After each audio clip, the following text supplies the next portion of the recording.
बोला काढा फोटो सगळ्यांनी टाळ्या वाजवायला आता बरोबर पाडव्याला गुढी उभारल्यापासून ते आज जागतिक महिला दिवस कितीतरी असे कार्यक्रम या कुर्ला वृत्तपत्र विक्रेता संघातर्फे केलेले जातात.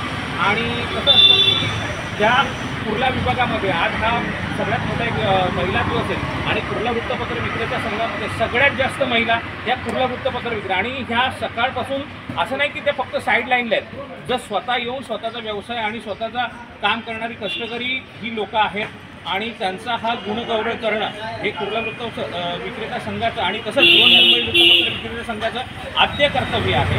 आणि त्यासाठी हा कार्यक्रम आपण आयोजित केलेला आहे आणि या कार्यक्रमाला सगळ्यांनी ती भरघोस मदत केली किंवा जे जे सगळ्यांनी सहाय्य केलं त्या सगळ्यांचे सर्वप्रथम मी सगळ्यात पहिले आभार मानतो.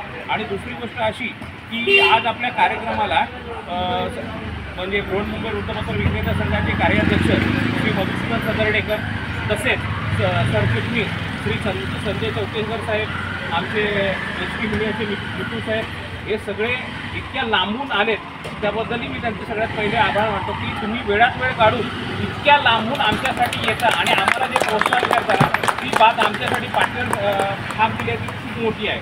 आणि ही खरंच आमची मोठी पोचपावती आहे की तुम्ही आमच्या पाठीशी आहात.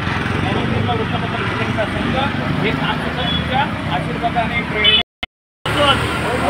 आणि आज महिला दिना त्यांच्या चेहऱ्यावर जो आनंद ठेवलं, जो आनंद आजच्या दिवसापुरतो नको ठेव, वर्षाच्या सगळे दिवस त्यांच्या चेहऱ्यावर असंच आनंद राहा दे. आणि ह्या सगळ्या महिला अशाच एक राहा दे. जरी एक बाई आज जाणारच नाही रिटायर होऊन, तिका पण तिचं आयुष्य दे, तिका पण ओढ कायम ठेव. या सगळ्यांचं ऐक्य असंच अबाधित ठेव, यांचा आनंद ठेव. आणि ह्यांच्या मनात या काढून टाक किती सारी माझ्यापेक्षा चांगली कधी दिसता. यांचा ह्या शिकव की यांनी स्वतःवर प्रेम करून दे. जे आपल्या मुलावर प्रेम करतच, भावावर प्रेम करतच, पण स्वतःवर मात्र प्रेम करत नाही. वेळच्या वेळी डॉक्टरकडे जाऊ कसं सुबुद्धी होऊन दे, औषधं घ्यावं सुबुद्धी होऊन दे. आणि ह्यांच्या स्वतःवर प्रेम करून शिकव महाराजा. आणि महाराजा जसा तू सगळ्यांचंच काळजी घेतस, तो सगळ्यांकडे लक्ष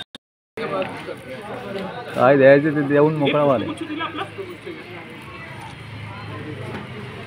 कुठले पाहिजे ते ठेवून नंतर बाकीचे काढून टाक सांगायचं त्याला.